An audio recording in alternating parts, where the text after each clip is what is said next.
Morning to all of you. हम लोग क्या स्टार्ट करेंगे, एक नया यूनिट, और वो है unit number 9, data communication and computer network. ठीक है, तो ये जो सिलेबस है, हम लोग यूजीसी नेट के बारे में बात कर रहे हैं। अब क्या है कि किसी भी नए सब्जेक्ट को या यूनिट को स्टार्ट करने के लिए आपके पास एक वेल नोन स्ट्रेटेजी होनी चाहिए, एक आइडिया होना चाहिए कि आप क्या क्या पढ़ें और क्या क्या ना पढ़ें।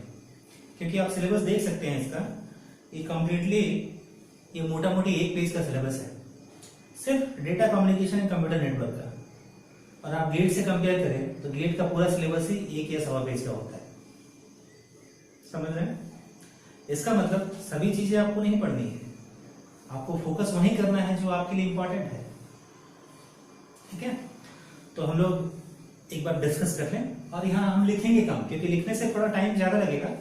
आप इसको एक बार बहुत ध्यान से सुन लें, क्योंकि ये जो स्ट्रेटेजी है उसके बिना आप जंग नहीं जीत सकते। ठीक है ना?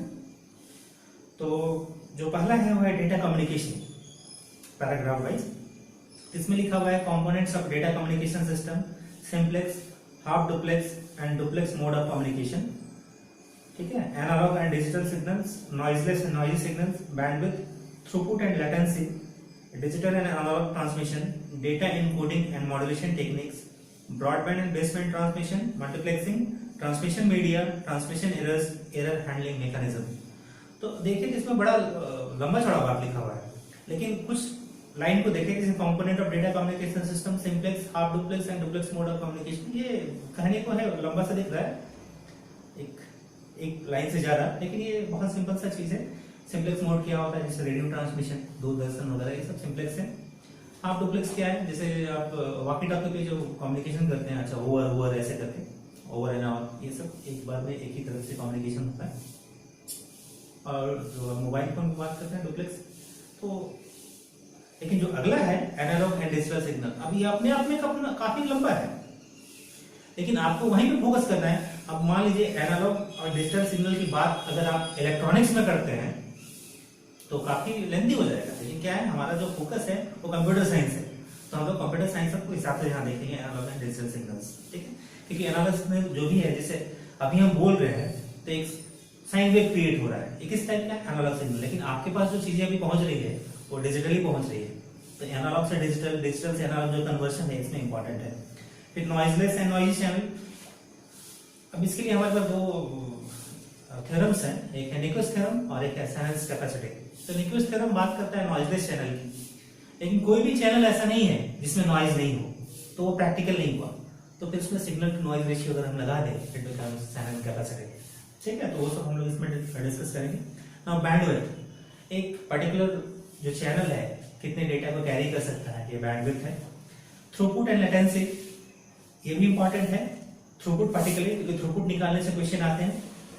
Now digital and analogue transmission, जैसे कि हम लोग वहां देखे थे डिजिटल एंड एनालॉग सिग्नल, तो digital and analogue transmission, data encoding and modulation technique. अब ये इसमें आपको कहाँ कहाँ फोकस करना है ये हम लोग देखेंगे। मेनली आप जो सिग्नल के बेसिक प्रॉपर्टीज है उनको नहीं छोड़ सकते। नॉइजलेस एंड नॉइजी चैनल मतलब निक्विस्ट और शैनन कैपेसिटी, इनको नहीं छोड़ सकते। और सिंपल सिंपल कैलकुलेशन है, जो बैंडविड्थ निकालना हो गया, थ्रूपुट निकालना हो गया, डिजिटल एंड एनालॉग ट्रांसमिशन मतलब उनकी कैरेक्टरिस्टिक क्या है, फ्रीक्वेंसी, टाइम पीरियड, क्योंकि इस पे काफी क्वेश्चंस आते हैं छोटे छोटे क्वेश्चन बना के। ठीक है, data encoding and modulation technique, ठीक है, ये आप जानते हैं एएसके पीएसके वगैरह, ये इंपॉर्टेंट है। ठीक है, ब्रॉडबैंड एंड बेसबैंड ट्रांसमिशन, फिर इसमें जो मल्टीप्लेक्सिंग है वो ज्यादा इंपॉर्टेंट है। मल्टीप्लेक्सिंग में बहुत सारे टेक्निक्स हैं, खासकर पे टीडीएम, टाइम डिवीजन मल्टीप्लेक्सिंग पे काफी क्वेश्चन आते हैं। तो हम लोग क्या करेंगे, इसको लाइन में लाइन देखेंगे, जो जो इंपॉर्टेंट है लेक्चर वाइज, और जो नॉन इंपॉर्टेंट है उसको थोड़ा सा उस पर थोड़ा कम फोकस करेंगे। ठीक है, तो अगला जो यूनिट है वो है पैराग्राफ का, वो कंप्यूटर नेटवर्क। इसमें क्या है, network technologies, local area network, metropolitan area network, wide area network, wireless network और इंटरनेट।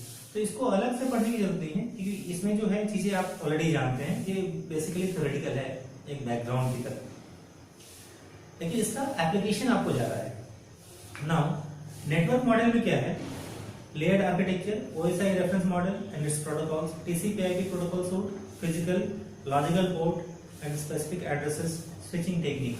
तो इसमें क्या है, आपको देखना है कि ओएसआई मॉडल उसमें कितने लेयर्स हैं और हर एक लेयर्स की रेस्पॉन्सिबिलिटी क्या है। सिमिलरली आपको ये देखना पड़ेगा टीसीपी/आईपी मॉडल्स हैं उसमें कितने लेयर्स हैं और उनकी रेस्पॉन्सिबिलिटी क्या है। ठीक है, तो आप जैसा कि जानते होंगे कि ओएसआई मॉडल में 7 लेयर्स होते हैं और टीसीपी/आईपी में 5 लेयर्स। तो एक्चुअल में सेशन और प्रेजेंटेशन लेयर को मिला के यहाँ पे हटा दिया गया है टीसीपी/आईपी मॉडल में। तो हमारा जो मेन फोकस होगा वो है टीसीपी/आईपी मॉडल। ठीक है, क्योंकि ओएसआई कभी इम्प्लीमेंट हुआ नहीं।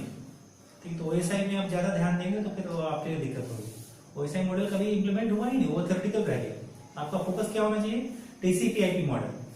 ठीक है ना, क्योंकि टीसीपी/आईपी मॉडल ही काम होता है एक्चुअली उस पर।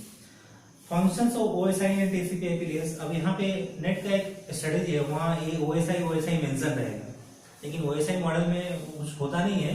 वो सिंपली जो सेशन लेयर और प्रेजेंटेशन लेयर है उसका बस एक बार पूछते हैं कि ये इनकोडिंग डिकोडिंग किस लेयर पे होता है, बस आपको उतना ही जानना है ओएसआई मॉडल में, अलग से कुछ नहीं जानना है।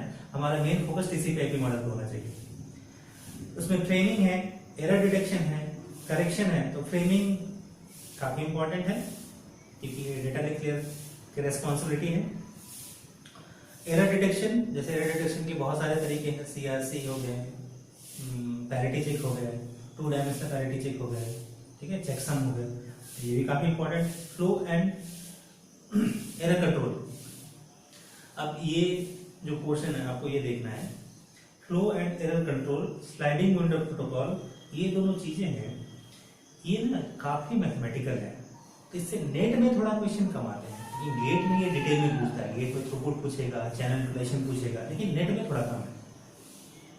ठीक है, फिर आपका क्या है, एसडीएलसी है, मल्टीपल एक्सेस है। मल्टीपल एक्सेस में CSMACD, carrier sense multiple access with collision detection, carrier sense multiple access with collision avoidance. Important है, क्वेश्चन यहाँ आते हैं, सिंपल क्वेश्चंस हैं, न्यूमेरिकल्स भी बनते हैं लेकिन वो भी सिंपल होते हैं, आप सॉल्व कर सकते हैं उसको। Reservation polling token passing FDA में, तो रिजर्वेशन पॉलिंग टोकन पासिंग से क्वेश्चन नहीं आते। ठीक है, बिल्कुल नहीं आते। अब बिल्कुल बोल देंगे 100%, मतलब 98% चांस है वो नहीं आएंगे, क्योंकि जनरली जो टोकन पासिंग वगैरह है ये टोकन रिंग प्रोटोकॉल में यूज होगी, आईबीएम टोकन रिंग प्रोटोकॉल। ठीक है, और वो अब ज्यादा यूज नहीं होता, इसलिए थोड़ा क्वेश्चंस कम आते हैं। फिर एफडीए में, सीडीए में, टीडीए में ये है। तो फिर है network devices, backbone network, virtual labs. ठीक है, तो इसमें कुछ पोर्शंस को आप छोड़ सकते हैं क्योंकि काफी थ्योरेटिकल है और आप रट्टू नहीं है, तोते की तरह रट जाए। ठीक है, क्योंकि रटिएगा तो फिर तो हो गया, क्योंकि आपको याद होगा जून 12 से पहले, जून 2012 से पहले जो नेट का एग्जाम था वो सब्जेक्टिव होता था, तो उस समय वही निकाल सकता था जो जिसको थोड़ा समझ हो और थोड़ा सा उसको रटने का कैपेबिलिटी हो। ठीक है, तो इसलिए उस समय, उसके बाद ये जून 12 से बदल गया, तो आपको समझने पे ज्यादा फोकस करना है बजाय के रटने की। ठीक है, और रटना आपको काम नहीं आएगा। तो हम देखें हैं बहुत सारे स्टूडेंट को, क्योंकि ये यूनिवर्सिटी का एग्जाम नहीं है कि आप इसमें टॉप कर जाए, क्योंकि वहाँ तो कुछ भी लिखेंगे रट के तो अब नंबर आ जाएगा, लेकिन यहाँ पर न्यूमेरिकल क्वेश्चन है। ठीक है, तो आपको ये ध्यान देना है यहाँ पे, क्लियर, क्योंकि हम ऐसा बहुत सारे, मतलब पहले कभी यूनिवर्सिटी में पढ़ाते भी थे, तो मेरा इस बात का काफ़ी एक्सपीरियंस है कि जो गोल्ड मेडलिस्ट हैं जनरली वो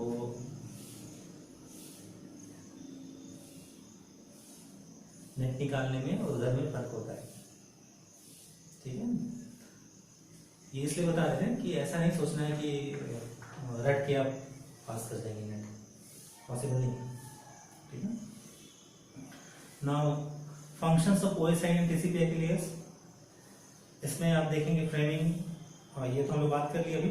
उसके बाद अगला में देखते हैं हम लोग, उसी में पैराग्राफ चेंज करके IPv4 structure and address space. देख रहे हैं सिलेबस काफी लंबा है, ये बात करते करते कितना टाइम होगी, तो आप पढ़ेंगे तो कितना टाइम लगेगा। ठीक है, तो इसलिए हम लोग क्या करेंगे, एक सिस्टमेटिक वे में आपको बताएंगे। ठीक है, और अभी तक जैसे बता रहे हैं वैसे ही पढ़िएगा। IPv4 structure and address space, IPv4 काफी इंपॉर्टेंट है, इस पर आपको बहुत टाइम देना है।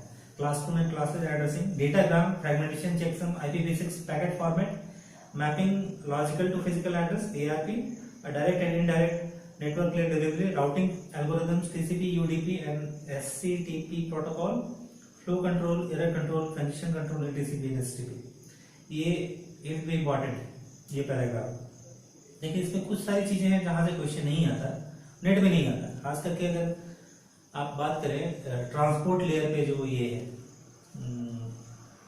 क्या बोलते हैं उसको, कंजेशन कंट्रोल। तो ट्रांसपोर्ट लेयर पे कंजेशन कंट्रोल की बात करें तो उसमें आता है स्लो स्टार्ट, एक्सपोनेंशियल इंक्रीज, ठीक है। तो वो सब नेट में नहीं आता, वो गेट के लिए इंपॉर्टेंट है, ठीक। तो आपको ये चीज ध्यान रखना है। IPv6 पैकेट फॉर्मेट, जैसे पूछ लेगा उसमें कितने बिट्स होते हैं, उसके डिटेल में नहीं जाएगा, ठीक है। Mapping logical to physical address, ARP, RARP, बस जानना है क्या होता है, डिटेल में नहीं जाना है, ठीक है। And so on. नाउ अगला जो चीजें है वर्ल्ड वाइड वेब, WWW, ये जो है एप्लीकेशन लेयर का पार्ट है। Uniform resource locator, domain name service resolution, इसमें mapping names to address and address to names, electronic mail architecture, SMTP, POP, IMAP, telnet, NFTP। ये पूरी तरह से थ्योरेटिकल है, बस आपको हर एक प्रोटोकॉल के बारे में जानना है कि ये काम करता क्या है, ठीक है। और इसके जो क्वेश्चन है ना वो पेपर 1 में आते हैं ITC में, लेकिन आपके लिए क्योंकि आप कंप्यूटर साइंस के, आपके लिए काफी इजी हो जाता है। ना नेटवर्क सिक्योरिटी में क्या है, अभी ये नेटवर्क सिक्योरिटी इसमें दिया हुआ है, लेकिन ये है नेटवर्क सिक्योरिटी क्रिप्टोग्राफी का पार्ट, देख रहे हैं ना, दोनों मिलाया हुआ है। इसमें मालवेयर, क्रिप्टोग्राफी एंड सेगनोग्राफी, सीक्रेट की एल्गोरिथम, पब्लिक की algorithm, digital signature, virtual private network firewall, ये काफी इंपॉर्टेंट है क्योंकि ये अलग सब्जेक्ट ही है, इसमें डाला हुआ है, नेटवर्क से रिलेटेड है एग्री, लेकिन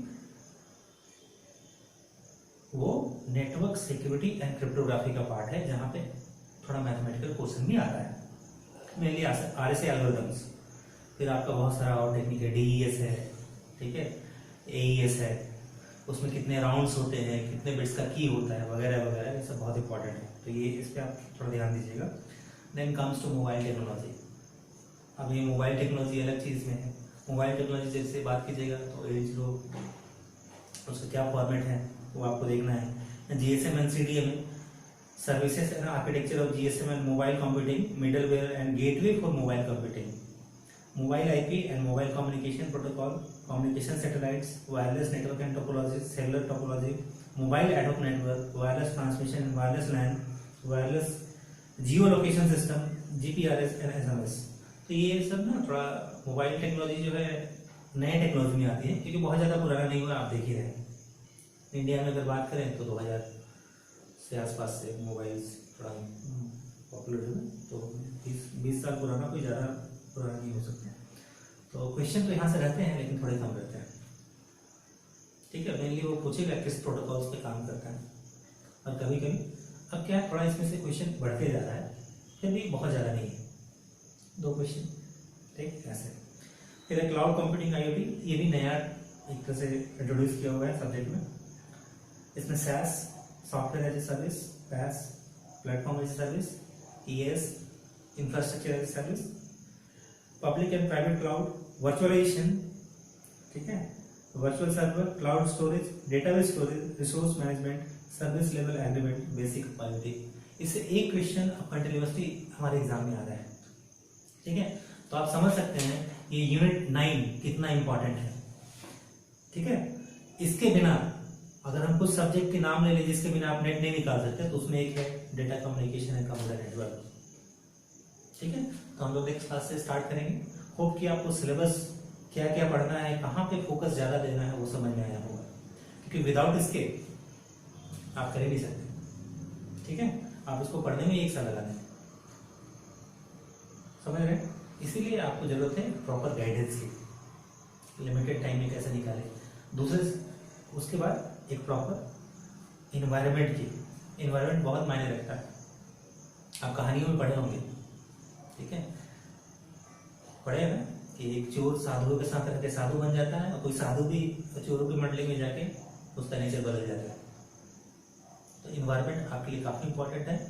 आपका इन्वायरमेंट भी डिटरमाइन करता है कि आपका सक्सेस के चांसेस कितने हैं सेट में, ठीक है।